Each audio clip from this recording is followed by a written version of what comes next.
ചെയ്യുന്നത് marketing മാനേജ്മെന്റിലെ pricing എന്ന് പറഞ്ഞ ചാപ്റ്റർ ആണ്. നമുക്കറിയാം മാർക്കറ്റിംഗ് മിക്സ് എന്താന്നുള്ളത്. It is the combination of 4 P's. 4 P's, അതായത് product, price, place and promotion. ഈ 4 P'സിന്റെ പിയിൽ സ്റ്റാർട്ട് ചെയ്യുന്ന ഈ 4 കോമ്പണൻസിന്റെ കോമ്പിനേഷൻ ഒരുമിച്ച് ചേർന്നിട്ടുള്ളതിനെയാണ് നമ്മൾ മാർക്കറ്റിംഗ് മിക്സ് എന്ന് പറയുക. അപ്പോൾ മാർക്കറ്റിംഗ് മിക്സിലെ വൺ ഓഫ് ദ എലമെന്റ് ആണ് നമ്മൾ പറയുന്ന പ്രൈസ്. ഓക്കെ, പ്രൈസ് എന്ന് വെച്ച് കഴിഞ്ഞാൽ the value that given to a particular product. ഒരു പർട്ടിക്കുലർ പ്രോഡക്റ്റിന് നമ്മൾ കൊടുക്കുന്ന ആ വാല്യൂനെയാണ് പ്രൈസ് എന്ന് പറയുക. അങ്ങനെ വാല്യൂ കൊടുക്കുന്ന അല്ലെങ്കിൽ ആ വാല്യൂ കൊടുക്കുന്നതിന് വേണ്ടി വരുന്ന ഒരുപാട് സ്റ്റെപ്സ് അല്ലെങ്കിൽ ആ പ്രോസസ്സിനെയാണ് നമ്മൾ എന്തെന്ന് പറയുക, പ്രൈസിങ് എന്ന് പറയുക. ഓക്കെ, അപ്പൊ പ്രൈസ് എന്ന് പറയുമ്പോൾ പ്രോഡക്റ്റോ അല്ലെങ്കിൽ സർവീസിന്റെ വാല്യൂ, ആ വാല്യൂ കൊടുക്കുന്ന പ്രോസസ്സിനെയാണ് പ്രൈസിങ് എന്ന് പറയുക. ഇതായി നമ്മൾ പറയുന്നത് steps in setting the price. അതായത് പ്രൈസിങ് എന്ന് പറഞ്ഞ ആ ഒരു പ്രോസസ്സ് ഒരു സിംഗിൾ ആക്ടിവിറ്റിയിൽ കൂടെ നമുക്ക് നടത്താനായിട്ട് പറ്റില്ല. There are number of steps are involve in it. First one എന്ന് പറയുന്നത് സ്റ്റഡിയിങ് ദ ടാർഗറ്റ് മാർക്കറ്റ്.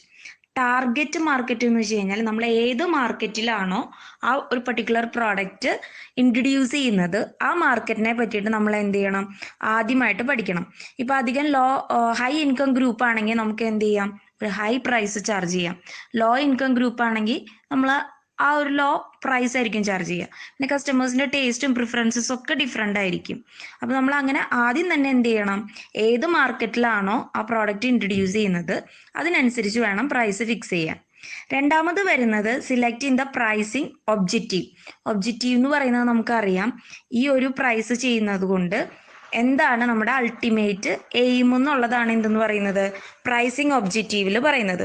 ചിലപ്പോൾ നമ്മൾ എന്തായിരിക്കും, ഒരു മാർക്കറ്ററിനെ സംബന്ധിച്ച്, മാനുഫാക്ചറിനെ സംബന്ധിച്ച് നമുക്ക് കോസ്റ്റ് കവർ ചെയ്യാന്നുള്ളതായിരിക്കും, അല്ലെങ്കിൽ സെയിൽസ് കൂട്ടാന്നുള്ളതായിരിക്കും. അപ്പൊ അങ്ങനെ എന്താണ് ഒബ്ജക്റ്റീവ് എന്നുള്ളത് സിലക്ട് ചെയ്യാന്നുള്ളതാണ് second step. Third one, determining demand. നമുക്കറിയാം പ്രൈസും ഡിമാൻഡും തമ്മിൽ എപ്പോഴും എന്തുണ്ട്, ഒരു ഇൻവേഴ്സ് റിലേഷൻഷിപ്പ് ഉണ്ട്. പ്രൈസ് കൂടുമ്പോൾ ഡിമാൻഡ് കുറയും എന്നുള്ളത് നമ്മൾ ഡിമാൻഡ് ഇലാസ്റ്റിസിറ്റി ഓഫ് ഡിമാൻഡും ഡിമാൻഡ് ലോ ഓഫ് ഡിമാൻഡിലൊക്കെ പഠിക്കുന്നതാണ്. അപ്പോൾ നമ്മൾ ആദ്യം തന്നെ എന്ത് ചെയ്യണം, ഒരു പ്രോഡക്റ്റിന് എത്രത്തോളം ഡിമാൻഡ് ഉണ്ട്, എത്രത്തോളം കസ്റ്റമേഴ്സ് അത് വാങ്ങാൻ വില്ലിങ് ആയിട്ടുണ്ട് എന്നുള്ളത് നമ്മൾ മനസ്സിലാക്കണം. അപ്പം നല്ല ഡിമാൻഡ് ഉള്ള ഒരു പ്രോഡക്റ്റ് ആണെങ്കിൽ നമുക്ക് അതിനനുസരിച്ച് ഹൈ പ്രൈസ് ഒക്കെ ചാർജ് ചെയ്യാം. അപ്പം ഡിമാൻഡ് മനസ്സിലാക്കുക എന്നുള്ളതാണ് അടുത്ത സ്റ്റെപ്പ്. പിന്നെ എസ്റ്റിമേറ്റിംഗ് കോസ്റ്റ്. ഏറ്റവും പ്രൈസ് ഡിറ്റർമൈൻ ചെയ്യുന്ന ഏറ്റവും ഇമ്പോർട്ടൻ്റ് ആയിട്ടുള്ളൊരു എലമെന്റ് എന്ന് പറയുന്നത് കോസ്റ്റ് ആണ്. അറ്റ്ലീസ്റ്റ് നമ്മൾ എന്ത് ചെയ്യണം, ആ കോസ്റ്റെങ്കിലും കവർ ചെയ്യണം. ഇപ്പൊ ഒരു 50 രൂപ ഒരു കോസ്റ്റ് വരുന്നു ഒരു പാന പ്രൊഡ്യൂസ് ചെയ്യാന്ന് വിചാരിക്കുക. നമ്മൾ ഒരു 50-നേക്കാളും മേലെങ്കിൽ അറ്റ്ലീസ്റ്റ് ഒരു 51 അല്ലെങ്കിൽ ഒരു 60, 55 അങ്ങനെ 50-നേക്കാളും മേലെ നമ്മൾ പ്രൈസ് ചാർജ് ചെയ്യും. അപ്പൊ അടുത്തതെന്ന് പറയുന്നത് നമ്മൾ ആ കോസ്റ്റ് ഡിറ്റർമൈൻ ചെയ്യണം. പിന്നെ അനാലിസിസ് പ്രൈസസ് ഓഫ് കോമ്പറ്റീറ്റേഴ്സ്. നമുക്കറിയാം നമ്മുടെ സെയിം ടൈപ്പ് ഇപ്പോൾ ഒരു പാന പ്രൊഡ്യൂസ് ചെയ്തു, നമുക്ക് വരുന്ന കോസ്റ്റ് ഒരു 50 രൂപയാന്ന് വിചാരിക്കും. ബട്ട് നമ്മുടെ കോമ്പറ്റീറ്റർ നമുക്കറിയാം 5 രൂപയ്ക്ക് 3 രൂപയ്ക്ക് വരെ പെന്നുകളുണ്ട് അല്ലേ. അപ്പൊ നമ്മൾ എപ്പോഴും എന്ത് ചെയ്യണം, ആ ഒരു 50 രൂപയ്ക്ക് പാന വിറ്റ് കഴിഞ്ഞ് കഴിഞ്ഞാൽ സെയിലാവില്ല. അപ്പൊ നമ്മൾ എപ്പോഴും എന്ത് ചെയ്യണം, നമ്മുടെ കോമ്പറ്റീറ്ററുടെ പ്രൈസസും കൂടെ കൺസിഡർ ചെയ്യണം. Selecting the pricing methods. Number of pricing methods ഉണ്ട്, ഓരോന്നും ഓരോ ഒബ്ജക്റ്റീവാണ് ഫുൾഫിൽ ചെയ്യുക. Like cost plus pricing, perceived value pricing, skimming, going rate എന്നൊക്കെ. അത് നമ്മൾ പിന്നീട് പറയും, അപ്പോൾ ഡീറ്റെയിൽഡ് ആയിട്ട് പറയാം. പിന്നെ വരുന്നത് അറ്റ് ലാസ്റ്റ് എന്താണ്, ഈ പറഞ്ഞ ഫാക്ടേഴ്സ് എല്ലാം കൺസിഡർ ചെയ്തിട്ട് നമ്മൾ എന്ത് ചെയ്യണം, മെയിൻലി കോസ്റ്റ്, ഡിമാൻഡ്, കോമ്പറ്റീഷൻ എല്ലാം കൺസിഡർ ചെയ്തിട്ട് നമ്മൾ ഒരു ഫൈനൽ പ്രൈസ് ഡിറ്റർമൈൻ ചെയ്യും. ഈ ഫൈനൽ പ്രൈസ് എന്ന് പറയുന്നത് ആ കസ്റ്റമേഴ്സിന് സാറ്റിസ്ഫാക്ഷൻ കൊടുക്കുന്ന, കസ്റ്റമേഴ്സിന്റെ സൈക്കോളജി നോക്കി അങ്ങനെ മാക്സിമം പ്രോഫിറ്റും സെയിലൊക്കെ കൊടുക്കുന്ന ഒരു പ്രൈസ് ആയിരിക്കണം സെറ്റ് ചെയ്യേണ്ടത്. അപ്പം ഇത്രയാണ് സ്റ്റെപ്സിൽ വരുന്നത്. ആദ്യം നമ്മൾ ഏതാണോ മാർക്കറ്റ്, ടാർഗറ്റ് മാർക്കറ്റ്, ആർക്കാണോ പ്രോഡക്റ്റ് ഇൻട്രൊഡ്യൂസ് ചെയ്യുന്നത് അവരെ അറിഞ്ഞിരിക്കണം. പിന്നെ പ്രൈസിങ്ങിൻ്റെ ഒബ്ജക്റ്റീവ് എന്ത് ലക്ഷ്യമാണെന്നുള്ളത് കൺസിഡർ ചെയ്യണം. പ്രൈസിങ്ങിന് ഡിറ്റർമൈൻ ചെയ്യുമ്പോൾ നമ്മൾ ആ പ്രോഡക്റ്റിന് എത്രത്തോളം ഡിമാൻഡ് ഉണ്ട്, കോസ്റ്റ് ഉണ്ട്, കോമ്പറ്റീഷൻ പ്രിവൈലിംഗ് ആണ്. ഈ 3 കാര്യം ഏറ്റവും ഇമ്പോർട്ടൻ്റ് ആണ്. അതിനുശേഷം ഒരു പ്രൈസിങ് മെത്തേഡ് സെലക്ട് ചെയ്യും, ഫൈനൽ പ്രൈസ് ഫിക്സ് ചെയ്യും. Advantages of pricing. നമുക്കറിയാം നമ്മൾ ഒരു മാനുഫാക്ചറർ പ്രൈസ് ഫിക്സ് ചെയ്യുമ്പോൾ ആ പ്രൈസ് എന്ന് പറയുന്നത് എന്താണ്? മാക്സിമം പ്രോഫിറ്റ് ഉണ്ടാക്കുക എന്നുള്ളതാണ് ആദ്യത്തെ ഒബ്ജക്റ്റീവ്. പ്രോഫിറ്റ് ഉണ്ടാക്കാൻ വേണ്ടി എത്രത്തോളം പ്രൈസ് വേണമെങ്കിലും അവർ ആഡ് ഓൺ ചെയ്യും. നെക്സ്റ്റ് വരുന്നത് improve the market share. Market share എന്ന് പറഞ്ഞു കഴിഞ്ഞാൽ ടോട്ടൽ മാർക്കറ്റിൽ അവരുടെ ഒരു ഷെയർ അല്ലെങ്കിൽ ഒരു പാർട്ട് കൂട്ടുക എന്നുള്ളതാണ് അടുത്ത ഒരു ഒബ്ജക്റ്റീവ്. കോമ്പറ്റീറ്ററുമായി കോമ്പറ്റീഷൻ പിടിച്ചു നിൽക്കുക, അതുപോലെ തന്നെ ഇതെല്ലാം ഓവർകം ചെയ്തുകൊണ്ട് ടോട്ടൽ മാർക്കറ്റിൽ അവരുടെ ഒരു ഇമ്പോർട്ടൻസ് കൂട്ടുക എന്നുള്ളതാണ്. പിന്നെ ഡിസൈഡ് റേറ്റ് ഓഫ് റിട്ടേൺ. നമുക്കറിയാം റിട്ടേൺ എന്ന് പറയുന്നത് പ്രോഫിറ്റിൻ്റെ ഒരു ഭാഗം തന്നെയാണ് അല്ലേ. അപ്പോൾ നമുക്ക് മാക്സിമം നമ്മൾ പ്രൊഡ്യൂസ് ചെയ്ത പ്രോഡക്റ്റിൽ നിന്ന് മാക്സിമം റിട്ടേൺ കിട്ടുക എന്നുള്ളതാണ് അടുത്ത ഒരു ഒബ്ജക്റ്റീവ്. പിന്നെ കോമ്പറ്റീഷൻ കൺട്രോൾ ചെയ്യുക, ഞാൻ പറഞ്ഞു ഓൾറെഡി. പിന്നെ എന്താണ്? Stabilise the product prices. പ്രോഡക്റ്റിൻ്റെ പ്രൈസ് എപ്പോഴും ഒരു ഈക്വാലിറ്റി വരുത്തുക, ഒരുപോലെ വരുത്തുക. കോമ്പറ്റീറ്ററുടെ പോലെ തന്നെ നമ്മൾ ഏകദേശം ഒരുപോലെ വരുത്തുക. ഓവർ പ്രൈസിങ്ങോ തീരെ ചെറിയ അണ്ടർ പ്രൈസിങ്ങോ ഒന്നും വരാത്ത രീതിയിൽ പ്രൈസ് ഫിക്സ് ചെയ്യുക. Mobilise resources for development and expansion. മൊത്തത്തിൽ എക്കണോമിയുടെയൊക്കെ അല്ലെങ്കിൽ ഓർഗനൈസേഷൻ്റെയും ഡെവലപ്മെൻറ്റിന് ഹെൽപ്പ് ചെയ്യുക. പിന്നെ ആ കമ്പനിയുടെ ഗുഡ് വില്ല്, ഒരു പ്രോഡക്റ്റിൻ്റെ പ്രൈസ് എന്ന് പറയുന്നത് ആ പ്രോഡക്റ്റിൻ്റെ ഗുഡ് വിൽ, ആ കമ്പനിയുടെ ഗുഡ് വില്ലും എൻഹാൻസ് ചെയ്യുക. അവരുടെ ഒരു ഇമേജ്, റെപ്യൂട്ടേഷൻ കൂട്ടാനൊക്കെ സാധിക്കും. ജസ്റ്റ് ആ പോയിന്റ്സ് ഒന്ന് നോക്കി വയ്ക്കുക കേട്ടോ. നെക്സ്റ്റ് വരുന്നത് factors influencing pricing decisions or pricing policies. Mainly 2 തരത്തിലുള്ള ഫാക്ടേഴ്സാണ് പ്രൈസിങ് ഡിസിഷനെ അഫക്റ്റ് ചെയ്യുന്നത്. ഒന്ന് ഇന്റേണൽ ഫാക്ടറും 2 എക്സ്റ്റേണൽ ഫാക്ടേഴ്സും. നമുക്കറിയാം ഇന്റേണൽ ഫാക്ടേഴ്സ് എന്ന് വെച്ച് കഴിഞ്ഞാൽ all factors within the organization. External factors means all those factors within, not within, outside the organization. Okay, അപ്പോൾ within ഫാക്ടറിനെ internal factors എന്നും ഔട്ട്സൈഡ് ദ ഓർഗനൈസേഷനെ നമ്മൾ എക്സ്റ്റേണൽ ഫാക്ടേഴ്സ് എന്നും പറയും. അപ്പോൾ ഇന്റേണൽ ഫാക്ടേഴ്സ് ഏതൊക്കെയാണെന്ന് ആദ്യം നോക്കാം. നമ്മളിപ്പോൾ പറഞ്ഞ ഫാക്ടേഴ്സ് ഒക്കെ തന്നെ ഓർക്കുക. നിങ്ങൾ എപ്പോഴും ഈ പ്രൈസിംഗ് എന്ന് പറയുമ്പോൾ 3 കാര്യങ്ങൾ എപ്പോഴും ഓർത്ത് വയ്ക്കുക. Cost, demand, competition. ഇതാണ് ഓൾമോസ്റ്റ് എല്ലാ ഒരു വലിയ രീതിയിൽ പ്രൈസിങ്ങിനെ അഫക്റ്റ് ചെയ്യുന്ന കാര്യം. അതുപോലെ തന്നെ ഒബ്ജക്റ്റീവ് എന്ന് പറയുമ്പോൾ എന്താണ്? മാക്സിമം റിട്ടേൺ കൂട്ടുക, കമ്പനിയുടെ ഇമേജ് കൂട്ടുക, പിന്നെന്താണ്? കോമ്പറ്റീഷൻ പിടിച്ചു നിർത്തുക, അതുമാതിരി തന്നെ പ്രോഫിറ്റ് കൂട്ടുക എന്നുള്ളതാണ്. അപ്പോൾ ഇന്റേണൽ ഫാക്ടേഴ്സിൽ പ്രൈസിങ്ങിനെ അഫക്റ്റ് ചെയ്യുന്നത് ഓർഗനൈസേഷൻ്റെ ഉള്ളിലുള്ള ഫാക്ടേഴ്സാണ്. അതിലൊന്ന് കോസ്റ്റ്. നമ്മൾ പറഞ്ഞു കോസ്റ്റ് കവർ ചെയ്യുക എന്നുള്ളത് തന്നെയാണ് പ്രൈസിങ്ങിൻ്റെ ഏറ്റവും വലിയ ഒരു ഒബ്ജക്റ്റീവ്. അപ്പോൾ കോസ്റ്റ് പ്രൈസിങ്ങിനെ അഫക്റ്റ് ചെയ്യും. കോസ്റ്റ് കൂടുമ്പോൾ പ്രൈസും കൂടും. 3 തരത്തിലുള്ള കോസ്റ്റാണ് മെയിൻലി പ്രൊഡക്ഷൻ റിലേറ്റഡ് ആയിട്ടുള്ളത്. നമുക്കറിയാം material, labour and overhead. Important ആയിട്ടുള്ളത് അതാണ്. Plus administrative and selling expenses. നമുക്കറിയാം മെറ്റീരിയൽ കോസ്റ്റ് എന്ന് വെച്ച് കഴിഞ്ഞാൽ എന്താണ്? നമ്മൾ റോ മെറ്റീരിയൽ മേടിക്കാൻ വരുന്ന ചിലവുകൾ. ലേബർ കോസ്റ്റ് നമുക്കറിയാം എംപ്ലോയീസിനൊക്കെ സാലറിയും വേജൊക്കെ കൊടുക്കണം. അതും നമ്മുടെ ഈ പ്രൈസിൻ്റെ കൂടെ ആഡ് ചെയ്യുന്ന ഒരു ഫാക്ടറാണ്. പിന്നെ അതർ എക്സ്പെൻസസ് ഉണ്ട്. അതുപോലെ തന്നെ നമ്മൾ സെല്ലിംഗ് എക്സ്പെൻസസ്, നമ്മളൊരു എംപ്ലോയീനെ സെയിൽസിന് വേണ്ടി നിർത്തിയെന്ന് വിചാരിക്കുക, അവർക്കൊക്കെ നമ്മൾ സാലറി കൊടുക്കണം. അപ്പോൾ ഈ എല്ലാ കോസ്റ്റുകളും പ്രൈസിന്മേൽ ആഡ് ഓൺ ചെയ്യുന്ന കാര്യങ്ങളാണ്. അപ്പോൾ കോസ്റ്റ് ആണ് ഒരു ഇന്റേണൽ ഫാക്ടർ പ്രൈസിങ്ങിനെ എഫക്റ്റ് ചെയ്യണത്. രണ്ടാമത് വരുന്നത് ഒബ്ജക്റ്റീവ്. നമുക്കറിയാം ഓരോ ഓർഗനൈസേഷനിലും പലതരത്തിലുള്ള ഒബ്ജക്റ്റീവ് ആയിരിക്കും. സെയിൽ കൂട്ടുക, റവന്യൂ കൂട്ടുക, അല്ലെങ്കിൽ ഗുഡ് വിൽ ഉണ്ടാക്കുക എന്നൊക്കെ ഉള്ളതായിരിക്കും അല്ലേ. അപ്പോൾ നമ്മൾ അത് എന്താണെന്നുള്ളതും ഓരോ ഓർഗനൈസേഷൻ്റെ ഒബ്ജക്റ്റീവിനനുസരിച്ച് പ്രൈസിങ് മാറും. അടുത്ത ഒരു ഫാക്ടർ എന്ന് പറയുന്നത് ഓർഗനൈസേഷണൽ ഫാക്ടേഴ്സ് ആണ്. ഓർഗനൈസേഷണൽ ഫാക്ടേഴ്സ് എന്ന് വെച്ച് കഴിഞ്ഞാൽ പ്രൈസിങ്ങുമായി ബന്ധപ്പെട്ടിട്ടുള്ള various policies, top level management എടുക്കുന്ന പോളിസീസിനെയാണ് നമ്മൾ ഓർഗനൈസേഷണൽ ഫാക്ടർ എന്ന് പറയുന്നത്. അത് ഓരോ ഓർഗനൈസേഷൻസ് ടു ഓർഗനൈസേഷൻ ഡിഫറെൻ്റ് ആയിരിക്കും.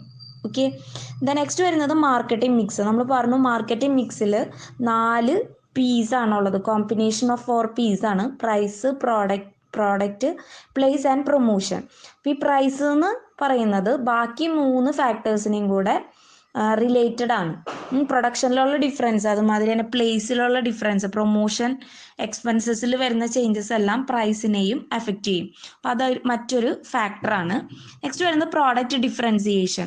നമുക്കറിയാം ഓരോ പ്രോഡക്റ്റിലുമുള്ള ചില ചേഞ്ചസ്. ഇപ്പോൾ ചിലതിൻ്റെ പാക്കിംഗ് ആയിരിക്കാം, അല്ലെങ്കിൽ എന്തായിരിക്കാം അതിൻ്റെ ഒരു സ്റ്റൈലായിരിക്കാം. അതിനൊക്കെ അനുസരിച്ച് എന്തുണ്ടാവും? പ്രൈസിൽ ചില ചേഞ്ചസ് ഉണ്ടാവും.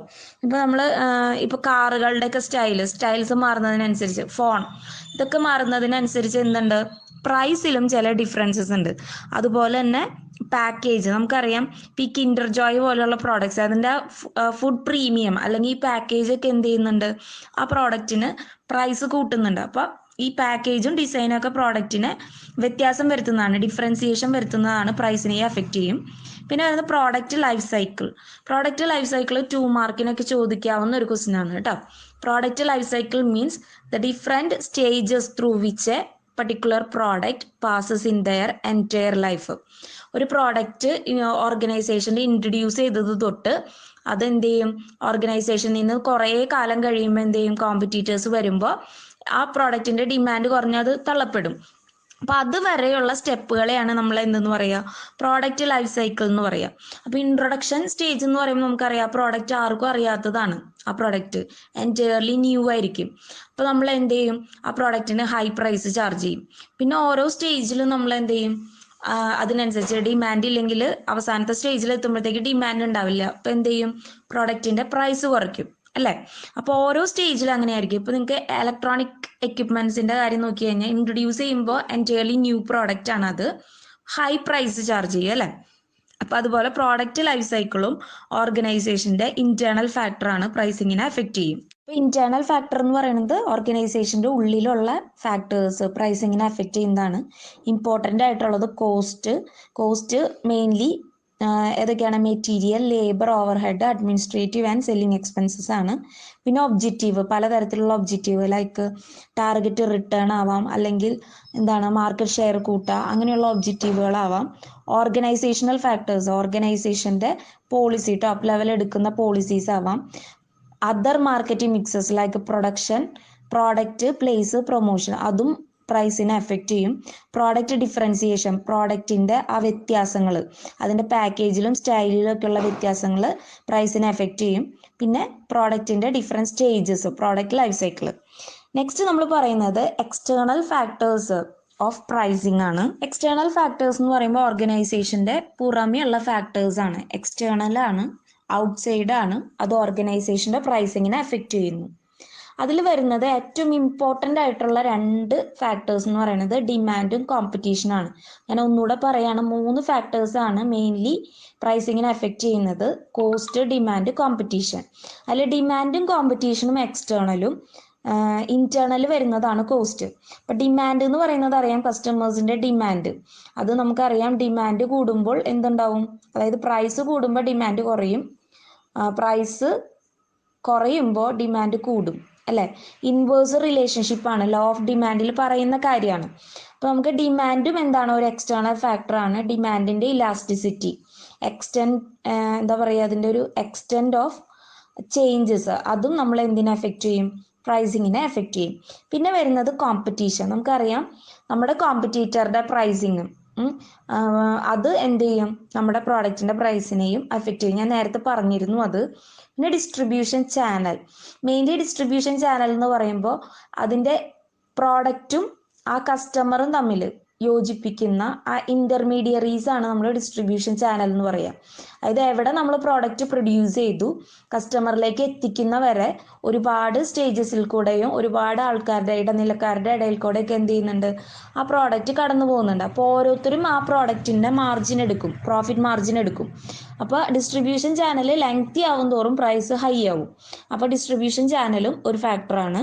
പിന്നെ ജനറൽ എക്കണോമിക് കണ്ടീഷൻ, നമുക്കറിയാം എക്കണോമിക് കണ്ടീഷനെ മെയിൻലി ഡിവൈഡ് ചെയ്യുന്നത് ഇൻഫ്ലേഷൻ, ഡിഫ്ലേഷൻ, ട്രേഡ് സൈക്കിൾ അങ്ങനെയൊക്കെയാണ്. ഇൻഫ്ലേഷൻ ടൈമിൽ നമുക്കറിയാം, ഇൻഫ്ലേഷൻ എന്ന് പറയുന്നത് പണപ്പെരുപ്പാണ്. അപ്പോൾ ആ സമയത്ത് നമ്മൾ പഠിക്കുന്ന അതിൻ്റെ ഒരു ഫീച്ചർ തന്നെയാണ് എന്തെന്ന് പറയുന്നത്, ഹൈ പ്രൈസ് എന്ന് പറയുന്നത്. അപ്പോൾ ഈ ഡിഫറെൻറ്റ് സ്റ്റേജസിനനുസരിച്ചും പ്രൈസിൽ ചില ചേഞ്ചസ് വരും. ഓക്കെ, അപ്പം അതാണ് അടുത്തൊരു എക്സ്റ്റേണൽ ഫാക്ടർ. പിന്നെ ഗവൺമെൻറ് പോളിസി, അതായത് ഗവൺമെൻറ്റും പ്രൈസ് കൺട്രോൾ മെഷേഴ്സുകൾ എടുക്കും. ഒരുപാട് പ്രൈസ് കൂടാതെ മാർക്കറ്റിൽ, അല്ലെങ്കിൽ അറ്റ്ലീസ്റ്റ് മാനുഫാക്ചേഴ്സിന് യോജിക്കുന്ന പ്രൈസ്, അവർക്ക് പ്രോഫിറ്റ് കിട്ടുന്ന രീതിയിലൊക്കെ പ്രൈസ് ഫിക്സ് ചെയ്യും. അപ്പോൾ ഈ ഫാക്ടേഴ്സാണ് എക്സ്റ്റേണൽ ഫാക്ടേഴ്സ് എന്ന് പറയുന്നത്. അപ്പോൾ ഇമ്പോർട്ടൻ്റ് ആയിട്ടുള്ള എക്സ്റ്റേണൽ ഫാക്ടേഴ്സ് എന്ന് പറയുന്നത് എന്താണ്, distribution channel, general economic conditions, deflation, inflation, recession അങ്ങനെയുള്ളതും ഗവൺമെന്റിന്റെ പ്രൈസിങ് പോളിസീസ് ആണ്.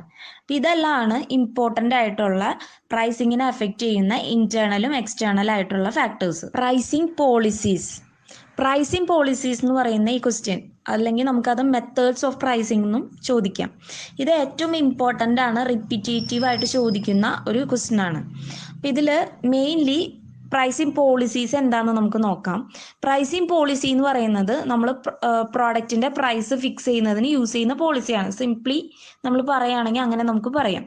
അതായത് ഇവിടെ നമ്മൾ എന്താണ് പ്രൈസിങ് പോളിസി എന്ന് പറഞ്ഞു കഴിഞ്ഞാൽ ചില ഗൈഡ് ലൈൻസ് ആണ്, അല്ലെങ്കിൽ നമ്മൾ എങ്ങനെ പ്രൈസ് ഫിക്സ് ചെയ്യണം, ഏത് മെത്തേഡ് ഉപയോഗിക്കണം, അങ്ങനെയുള്ള ആ ഒരു പർട്ടിക്കുലർ പ്രൈസിങ് സ്ട്രാറ്റജീനെയാണ് എന്തെന്ന് പറയുക, പ്രൈസിങ് പോളിസി എന്ന് പറയുക. അപ്പോൾ pricing policy means it is A guide line regarding how to fix a price and which type of method is to be used for fixing price. Mainly 3 methods ആണ് നമ്മൾ പ്രൈസിങ്ങിന് വേണ്ടിയിട്ട് use ചെയ്യുന്നത്. ഒന്ന് നമ്മൾ പറഞ്ഞ 3 ഫാക്ടറാണ് പ്രൈസിനെ അഫക്റ്റ് ചെയ്യുന്നത്, ഇമ്പോർട്ടൻ്റ് ആയിട്ടുള്ളത്. ഒന്ന് കോസ്റ്റ്, 2 ഡിമാൻഡ്, 3 കോമ്പറ്റീഷൻ. അപ്പോൾ ഈ 3 ഫാക്ടേഴ്സിൻ്റെയും ബേസിലാണ് നമ്മൾ 3 types of methods of pricing എന്ന് പറയുന്നത്. ഫസ്റ്റ് വൺ എന്ന് പറയുന്നത് കോസ്റ്റ് ബേസ്ഡ് പ്രൈസിങ് പോളിസിയാണ്. നമുക്കറിയാം ഇവിടെ ഒരു ഇമ്പോർട്ടൻ്റ് ഡിറ്റർമിനന്റ് ഓഫ് പ്രൈസിങ് എന്ന് പറയുന്നത് എന്താണ്, കോസ്റ്റ് ആണ്. കോസ്റ്റ് ബേസ്ഡ് പ്രൈസിങ് പോളിസിയിൽ ആദ്യമായിട്ട് വരുന്നത് കോസ്റ്റ് പ്ലസ് പ്രൈസിങ് ആണ്. നമുക്ക് ആ പേര് സൂചിപ്പിക്കുന്ന പോലെ എന്ത് ചെയ്യും, കോസ്റ്റ് പ്ലസ് കോസ്റ്റിന്റെ കൂടെ ആഡ് ചെയ്യാം. അതായത് നമ്മൾ കോസ്റ്റ് എത്രയാണെന്ന് നോക്കും, അതിൻ്റെ കൂടെ ഒരു certain percentage of profit add ചെയ്തിട്ട് എന്ത് ചെയ്യും, പ്രോഡക്റ്റിൻ്റെ പ്രൈസ് ഇടും. ഇപ്പോൾ 50 രൂപ കോസ്റ്റ് വരാണെങ്കിൽ നമ്മൾ എന്ത് ചെയ്യും, ഒരു കുറച്ച് പെർസെൻറ്റേജ് പ്രോഫിറ്റും കൂടി ഇടാം. അപ്പോൾ 10 രൂപയെങ്ങാനും പ്രോഫിറ്റ് ഇട്ടിട്ട് നമ്മൾ എന്ത് ചെയ്യും, 60 രൂപയ്ക്ക് പ്രോഡക്റ്റ് വിൽക്കുന്നു. അങ്ങനെയുള്ളതാണ് കോസ്റ്റ് പ്ലസ് പ്രൈസിങ് എന്ന് പറയുന്നത്. ഇത് കോസ്റ്റിൻ്റെ കൂടെ certain percentage of profit add ചെയ്യുക. Cost plus certain percentage of profit equal to price. Okay, അപ്പോൾ അതിൻ്റെ അഡ്വാൻറ്റേജസ് നിങ്ങളുടെ ടെക്സ്റ്റിനകത്ത് പറയുന്നുണ്ട്. Marginal cost pricing or variable cost pricing എന്ന് പറയുന്നത്. ഇവിടെ നമുക്കറിയാം കോസ്റ്റ് എന്ന് പറയുമ്പോൾ മെയിൻലി 2 ആയിട്ട് ഡിവൈഡ് ചെയ്യും, ഫിക്സഡ് കോസ്റ്റും വേരിയബിൾ കോസ്റ്റും. ഫിക്സഡ് കോസ്റ്റ് എന്ന് പറഞ്ഞാൽ അതൊരു ഫിക്സഡ് നേച്ചർ ആയിരിക്കും. നമുക്ക് അതിന് വരുന്ന ഒരു കോസ്റ്റ് അല്ലെങ്കിൽ ചിലവ് എന്ന് പറയുന്നത് കുറച്ച് നാൾ നിലനിൽക്കും.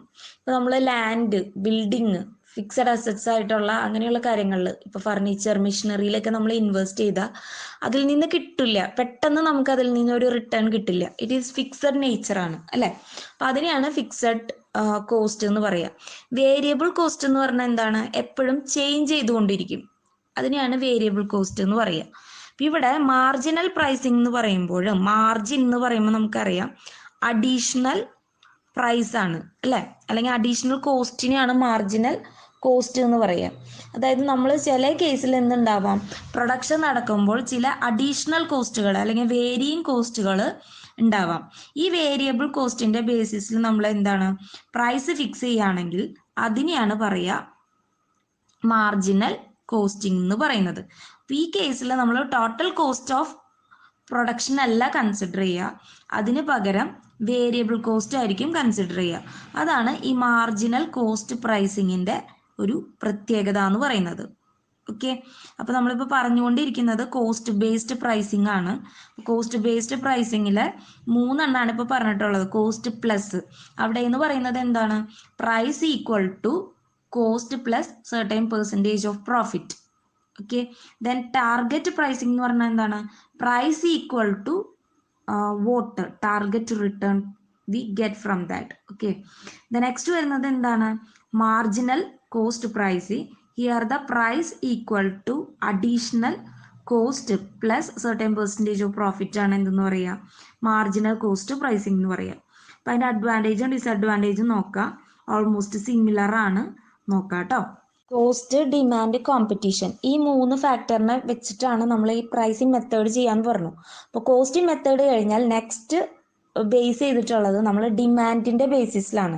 ഡിമാൻഡ് എന്ന് പറഞ്ഞു കഴിഞ്ഞാൽ ആ പ്രോഡക്റ്റിന് എത്രത്തോളം കസ്റ്റമേഴ്സിൽ നിന്ന് ഇൻട്രസ്റ്റ് ഉണ്ട് എന്നുള്ളതാണ് ഡിമാൻഡ് എന്ന് പറയുന്നത്. അപ്പോൾ ഡിമാൻഡിൻ്റെ ബേസിസിൽ നമ്മൾ പലതരത്തിൽ എന്ത് ചെയ്യും, പ്രൈസിങ് പോളിസീസ് അല്ലെങ്കിൽ മെത്തേഡ്സ് ഉണ്ട്. അതിൽ ഫസ്റ്റ് വൺ ആണ് ഡിഫറൻഷ്യൽ പ്രൈസിങ്. അതായത് നമുക്കറിയാം different customers have different demand. ഓരോ കസ്റ്റമേഴ്സിനും ഒരു പ്രോഡക്റ്റിനോടുള്ള ഇൻട്രസ്റ്റും ടേസ്റ്റും എല്ലാം ഡിഫറെൻ്റ് ആയിരിക്കും. അതിനനുസരിച്ച് നമ്മൾ എന്ത് ചെയ്യും, ആ പ്രോഡക്റ്റിന് പ്രൈസ് ചാർജ് ചെയ്യുകയാണെങ്കിൽ അതിനെയാണ് നമ്മൾ ഡിഫറൻഷ്യൽ പ്രൈസിങ് എന്ന് പറയുക. ഓക്കെ, ഇപ്പോൾ നമ്മൾ ചില മൊബൈൽ ഫോൺസിൻ്റെ ഒക്കെ കേസിൽ നമ്മൾ പ്രീമിയം കസ്റ്റമേഴ്സിനും അല്ലെങ്കിൽ എന്താണ് സാധാരണക്കാർക്കും ഡിഫറെൻറ്റ് പ്രൈസിങ് ആയിരിക്കും. ഇപ്പോൾ വേറൊരു എക്സാമ്പിൾ പറയുകയാണെങ്കിൽ ഇപ്പോൾ കാർ നമുക്കറിയാം, ഇപ്പോൾ ടാറ്റയുടെ നാനോ കാർ എന്ന് പറയുന്നത് എന്താണ്, ലോ ഇൻകം ഗ്രൂപ്പിനെ മെൻറ്റ് ചെയ്തിട്ടുള്ളതാണ്. അവരുടെ ഹൈ ക്ലാസ് ഗ്രൂപ്പിനുള്ള കാർസും ഉണ്ട് അല്ലേ.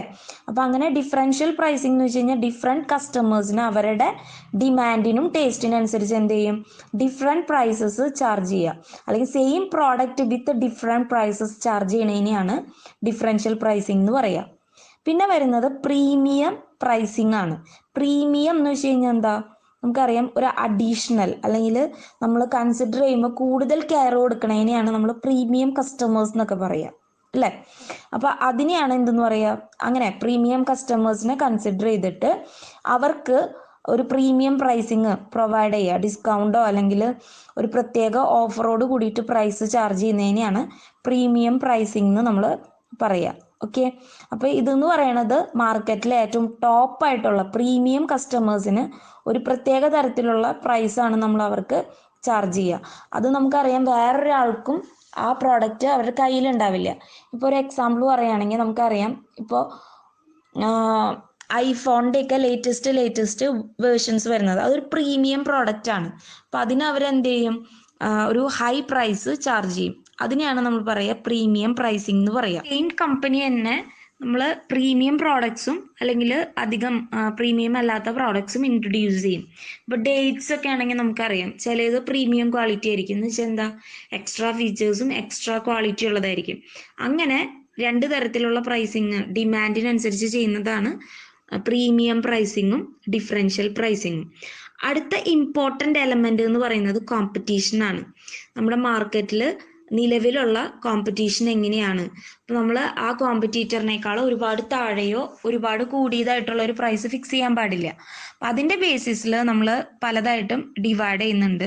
അതിൽ first one going rate pricing ആണ്. ഗോയിങ് റേറ്റ് എന്ന് വെച്ച് കഴിഞ്ഞാൽ എന്താ, ഇപ്പം നിലനിൽക്കുന്ന ഒരു പ്രൈസ്, അതായത് മൊത്തം കോമ്പറ്റീറ്റേഴ്സിനെ കമ്പയർ ചെയ്യുമ്പോൾ അവരെല്ലാവരും ഓൾമോസ്റ്റ് ഫോളോ ചെയ്യുന്ന ഒരു സിമിലർ ടൈപ്പ് ഓഫ് പ്രൈസിങ് ഉണ്ടാവും. ഇപ്പോൾ ഒരു പ്രോഡക്റ്റിന് ഒരു കോമ്പറ്റീറ്റർ 10 രൂപയാന്ന് വിചാരിക്കും, മറ്റൊരാൾ 20, വേറൊരാൾ 30. ഏകദേശം നമുക്കറിയാം 10നും 30ക്കും ഒക്കെ ഇടയിലാണ് അല്ലേ. അപ്പോൾ നമുക്ക് ഒരു 15 അല്ലെങ്കിൽ അങ്ങനെ ഒരു സിമിലർ ആയിട്ടുള്ള പ്രൈസ് നമ്മൾ ചാർജ് ചെയ്യാണ്. നെക്സ്റ്റ് വരുന്ന ഒരു കോമ്പറ്റീഷൻ ബേസ്ഡ് ടെക്നിക്ക് എന്ന് പറയുന്നത് കസ്റ്റമറി പ്രൈസിങ് അല്ലെങ്കിൽ കൺവെൻഷണൽ പ്രൈസിങ് എന്ന് പറയുന്നതാണ്. അതായത് നമുക്ക് അറിയാം കസ്റ്റമറി എന്ന് പറഞ്ഞാൽ എന്താണ്, അല്ലെങ്കിൽ കൺവെൻഷണൽ എന്ന് വെച്ച് കഴിഞ്ഞാൽ എന്താ, പഴയ എന്നുള്ളൊരു മീനിങ് ആണ് അല്ലേ. അതായത് കാലാകാലങ്ങളായിട്ട് മാർക്കറ്റിൽ ഒരു പ്രോഡക്റ്റിന് എത്രയാണോ പ്രൈസ്, ആ പ്രൈസിനനുസരിച്ചിട്ടുള്ള ഒരു പ്രോഡക്റ്റ് നമ്മൾ ആ പ്രോഡക്റ്റ് ഇൻട്രൊഡ്യൂസ് ചെയ്യുമ്പോൾ ചാർജ് ചെയ്യുകയാണെങ്കിൽ അതിനെയാണ് നമ്മൾ എന്തെന്ന് പറയുക, കസ്റ്റമറി ഓർ കൺവെൻഷണൽ പ്രൈസിങ് എന്ന് പറയുക. അപ്പോൾ ഇപ്പോൾ കാലാകാലമായിട്ട് എത്ര പ്രൈസാണ് അവിടെ നിലനിൽക്കണേന്ന് അറിയണമെങ്കിൽ അവിടെയും നമ്മൾ എന്ത് ചെയ്യണം, കോമ്പറ്റീറ്ററുടെ പ്രൈസ് അറിഞ്ഞിരിക്കണം. ആ മാർക്കറ്റിലുള്ള പ്രൈസ് എന്ന് പറയുന്നത് കോമ്പറ്റീറ്റേഴ്സിൻ്റെ പ്രൈസാണ്. അപ്പോൾ അതിനനുസരിച്ചിട്ട് പ്രൈസ് ഫിക്സ് ചെയ്യുന്നതിനെയാണ് കസ്റ്റമറി ഓർ കൺവെൻഷണൽ പ്രൈസിംഗ് എന്ന് പറയുക. അപ്പോൾ ഇവിടെ നമ്മൾ എന്താണ് കോമ്പറ്റീഷൻ്റെ ബേസിസ് എന്ന് പറയുമ്പോൾ 3 ടെക്നിക്സ് ആണ്. ഒന്ന് ഗോയിങ് റേറ്റ്, അതായത് ഇപ്പം നിലനിൽക്കുന്ന പ്രൈസിനെയാണ് ഗോയിങ് റേറ്റ് എന്ന് പറയുക. അപ്പം അതിനനുസരിച്ച് നമ്മൾ കസ്റ്റമറുടെ നോക്കിയിട്ട് ഇപ്പം നിലനിൽക്കുന്ന പ്രൈസ് ഫിക്സ് ചെയ്യുന്നു. ഇവിടെ കസ്റ്റമറി ഓർ കൺവെൻഷണൽ എന്ന് പറഞ്ഞാൽ എന്താണ്, ഒരുപാട് കാലത്തെ ഒരു ട്രെൻഡ് നോക്കിയിട്ട് ഏതാണ് കോമ്പറ്റീറ്റേഴ്സിൻ്റെ പ്രൈസിങ് അല്ലെങ്കിൽ മാർക്കറ്റിൽ നിലവിലുള്ളതെന്ന് വെച്ച് കഴിഞ്ഞാൽ അതിനെയാണ് നമ്മൾ എന്തെന്ന് പറയുക, കസ്റ്റമറി ഓർ കൺവെൻഷണൽ പ്രൈസിങ് എന്ന് പറയുക. അപ്പം ഇത് രണ്ടാണ് കോമ്പറ്റീഷൻ ബേസ്ഡ് ആയിട്ടുള്ള പ്രൈസിങ് എന്ന് പറയുന്നത്. അതായത് നമ്മൾ പറയുന്നത് ന്യൂ പ്രോഡക്റ്റ് പ്രൈസിങ് സ്ട്രാറ്റജീസ് ആണ്. ഇത് സെപ്പറേറ്റ് ന്യൂ പ്രോഡക്റ്റ് ഇൻട്രൊഡ്യൂസ് ചെയ്യുമ്പോൾ പ്രൈസിങ് സ്ട്രാറ്റജി ഏതാണെന്ന് ചോദിക്കാം. അല്ലെങ്കിൽ നമ്മൾ ഈ പറഞ്ഞ കോസ്റ്റ് ബേസ്ഡും അതുമാതിരി ഡിമാൻഡ് ബേസ്ഡും കോമ്പറ്റീഷൻ ബേസ്ഡിൻ്റെ ഒപ്പം പ്രൈസിങ് സ്ട്രാറ്റജി എന്താണെന്ന് ചോദിക്കുമ്പോൾ ഇതും കൂടെ ഒന്ന് ചുരുക്കിയിട്ട് എഴുതാം കേട്ടോ. അപ്പോൾ ഇതിനകത്ത് ന്യൂ പ്രോഡക്റ്റിന് നമ്മൾ ഫോളോ ചെയ്യുന്നത് മെയിൻലി 2 ടൈപ്സ് ഓഫ് സ്ട്രാറ്റജീസ് ആണ്. ഒന്ന് പെനിട്രേഷനും, 2 സ്കിമ്മിങ്. ഓക്കെ, അപ്പോൾ ഇതിൻ്റെ ഒരു പ്രത്യേകത നമുക്കറിയാം, ന്യൂ പ്രോഡക്റ്റ് ആണ്, entirely new in the market ആണ്. ബട്ട് അതിനെന്തായിരിക്കും ഒരു ഇൻവെൻഷൻ അല്ലെങ്കിൽ ഒരു പുതിയ എന്തെങ്കിലും ഒരു ഫീച്ചേഴ്സ് അതിനുണ്ടായിരിക്കും. ബട്ട് ഈ പ്രോഡക്റ്റിൻ്റെ കോസ്റ്റ് നമുക്ക് ഒരു പരിധി വരെയൊക്കെ അറിയാം, പക്ഷെ നമുക്കതിന് ഡിമാൻഡ് എത്രത്തോളം ഉണ്ടാവും, അതിൻ്റെ കോമ്പറ്റീഷൻ അതൊക്കെ കണ്ടുപിടിക്കാനൊക്കെ വളരെ ബുദ്ധിമുട്ടാണ്. അപ്പോൾ ഈ കേസിൽ മാർക്കറ്റ് അല്ലെങ്കിൽ മാനുഫാക്ചറർ ഇൻട്രൊഡ്യൂസ് ചെയ്യുന്നത് 2 ടെക്നിക്കാണ്. ഒന്ന് പെനിട്രേഷൻ, 2 സ്കിമ്മിങ്. രണ്ടും ഇമ്പോർട്ടൻ്റ് ആണ്, 2 മാർക്കിനൊക്കെ വരാം. അല്ലെങ്കിൽ ഇങ്ങനെ ന്യൂ പ്രോഡക്റ്റ് സ്ട്രാറ്റജി സെപ്പറേറ്റ് ചോദിക്കാം. അപ്പോൾ ജസ്റ്റ് ഓർത്ത് വെച്ചാൽ മതി, സ്കിമ്മിങ് എന്ന് പറഞ്ഞു കഴിഞ്ഞാൽ ഹൈ പ്രൈസിൽ നിന്ന് ലോ പ്രൈസിലേക്ക്. സ്കിമ്മിങ് എന്ന് പറയുമ്പോൾ തന്നെ നിങ്ങൾ ഐഫോൺ ഓർത്താൽ മതി. അപ്പോൾ നമുക്കറിയാം ഐഫോണൊക്കെ ഇൻട്രൊഡ്യൂസ് ചെയ്യുമ്പോൾ ലേറ്റസ്റ്റ് മോഡൽ ഇൻട്രൊഡ്യൂസ് ചെയ്യുമ്പോൾ എന്തായിരിക്കും, ഹൈ പ്രൈസ് ആയിരിക്കും അല്ലേ. ഒരു ഓൾമോസ്റ്റ് 1 lakh 2 lakh ഒക്കെ വരുന്നുണ്ട് ഇല്ലേ. പിന്നീട് എന്ത് ചെയ്യും, അത് ഗ്രാജുവലി ആ പ്രോഡക്റ്റിൻ്റെ പ്രൈസ് ആ മോഡൽ ഔട്ടാവും തോറും എന്ത് ചെയ്യും, പ്രൈസ് പതുക്കെ കുറച്ചുകൊണ്ട് വരും. ഇതിനെയാണ് നമ്മൾ സ്കിമ്മിങ് പ്രൈസിങ് എന്ന് പറയുക. അതായത് charging high price at the initial stage of the product introduction, then gradually reducing the price of the product when the model is out from the market. Okay, അപ്പോൾ high to law ആണ് എന്ത്, skimming. Then penetration ഇതിൻ്റെ just opposite ആണ്. അതായത് low price ആദ്യം introduce ചെയ്യുന്ന സമയത്ത് മാർക്കറ്റിൽ എന്ത് ചെയ്യും, നമ്മൾ ചാർജ് ചെയ്യും. പതുക്കെ എന്ത് ചെയ്യും, പ്രൈസ് കൂട്ടിക്കൊണ്ടിരിക്കും. അതായത് നമുക്കറിയാം സ്റ്റാർട്ടിങ്ങിൽ എന്ന് പറയുമ്പോൾ എന്തായിരിക്കും, ആ പ്രോഡക്റ്റിന് ഡിമാൻഡ് ഒന്നും ഉണ്ടാവില്ല, കസ്റ്റമേഴ്സ് ഒന്നും ആ പ്രോഡക്റ്റിനെ പറ്റിയിട്ട് അറിഞ്ഞു തുടങ്ങിയിട്ടുണ്ടാവില്ല. അപ്പോൾ അവരെ അറിയിക്കാനായിട്ട് നമ്മൾ എന്ത് ചെയ്യും, ഇതുപോലെ ഒരു ലോ പ്രൈസ് ആയിട്ടുള്ള ഒരു പ്രോഡക്റ്റ് മാർക്കറ്റിൽ വന്നിട്ടുണ്ട് എന്നൊക്കെ പറഞ്ഞ് അഡ്വർടൈസ്മെന്റ്സ് കൊടുക്കും. കസ്റ്റമേഴ്സ് പയ്യെ അത് വാങ്ങി തുടങ്ങി. അപ്പോൾ അതിന് ഡിമാൻഡ് ഉണ്ട് എന്ന് കാണുമ്പോൾ അവരെന്ത് ചെയ്യും, ആ പ്രോഡക്റ്റിന്റെ പ്രൈസ് കൂട്ടും. ഇതാണ് പെനിട്രേഷൻ. ഓക്കെ, സ്കിമ്മിങ്ങിൽ ഹൈ ടു ലോയും പെനിട്രേഷനിൽ ലോ ടു ഹൈ ആയിരിക്കും. സ്കിമ്മിങ് മെയിൻലി നമ്മൾ അങ്ങനെ ഉപയോഗിക്കുന്നത് എന്തിനാന്ന് വെച്ച് കഴിഞ്ഞാൽ, സ്റ്റാർട്ടിങ്ങിൽ ഇപ്പോൾ ഒരു ഐഫോൺ 16 അങ്ങനെയൊക്കെ നമ്മൾ ഇൻട്രൊഡ്യൂസ് ചെയ്യുമ്പോൾ അതിൻ്റെ പിന്നിൽ അവരതിൻ്റെ കണ്ടുപിടുത്തങ്ങൾ ചെയ്യാനൊക്കെ ഒരുപാട് എക്സ്പെൻസസ് വരുന്നുണ്ട്. അതിൻ്റെ അഡ്വർടൈസ്മെൻറ്റ് പ്രൊമോഷനൊക്കെ ഒരുപാട് എക്സ്പെൻസസ് വരുന്നുണ്ട്. അപ്പോൾ പിന്നെ എന്താന്ന് പറയുന്നത്, അതൊരു ഇന്നോവേഷനാണ്. ആ പ്രോഡക്റ്റ് വേറൊരാൾ കോമ്പറ്റീറ്റർ അത് ഇൻട്രൊഡ്യൂസ് ചെയ്ത് തുടങ്ങിയാൽ പിന്നെ അതിന് ഡിമാൻഡ് ഉണ്ടാവില്ല. അപ്പോൾ സ്റ്റാർട്ടിങ്ങിൽ അതിൻ്റെ മാക്സിമം ക്രീം അല്ലെങ്കിൽ മാക്സിമം കസ്റ്റമേഴ്സിനെ പിടിച്ചെടുക്കുക, ആ പ്രോഡക്റ്റ് വിറ്റഴിക്കുക. അതുപോലെ തന്നെ ഇനീഷ്യൽ എക്സ്പെൻസസ് മീറ്റ് ചെയ്യുക എന്നുള്ളതാണ് സ്കിമ്മിങ്ങിൻ്റെ കാര്യം എന്ന് പറയുന്നത്, അഡ്വാൻറ്റേജ് എന്ന് പറയുന്നത്. അങ്ങനെ യൂസ് ചെയ്യുന്നത് റേഷൻ എന്ന് പറയുമ്പോൾ എന്താണ്, നമ്മൾ സ്റ്റാർട്ടിങ്ങിൽ ലോ പ്രൈസ് ആണ് ഇൻട്രൊഡ്യൂസ് ചെയ്യുന്നത്. അപ്പം ഡിമാൻഡ് ആദ്യം തന്നെ ക്രിയേറ്റ് ചെയ്യുക. ഡിമാൻഡ് കൂടി കഴിയുമ്പോൾ എന്ത് ചെയ്യും, പ്രോഡക്റ്റിന് പതുക്കെ പ്രൈസ് കൂട്ടുക എന്നുള്ളൊരു മെത്തേഡാണ് പെനിട്രേഷൻ. ഓക്കെ, അപ്പോൾ നമ്മളിപ്പോൾ പറഞ്ഞത് പ്രൈസിങ് സ്ട്രാറ്റജീസ് ആണ്, വെരി ഇമ്പോർട്ടൻ്റ് ആണ്. Mainly 3 strategy means guidelines to be followed for fixing a price for a particular product. There are mainly 3 types of pricing technique: cost based, demand based plus competition based. ഇത് കൂടാതെ നിങ്ങൾക്ക് ഇതിനകത്ത് add ചെയ്യാൻ പറ്റുന്നതാണ് ഇപ്പോൾ പറഞ്ഞ new product സ്ട്രാറ്റജീസും. ചുരുക്കി എഴുതിയാൽ മതി സ്കിമ്മിങ് എന്താണ്, പെനിട്രേഷൻ എന്താന്ന്. ഓക്കെ, ക്ലിയർ ആയെന്ന് വിചാരിക്കുന്നു. Thanks for watching.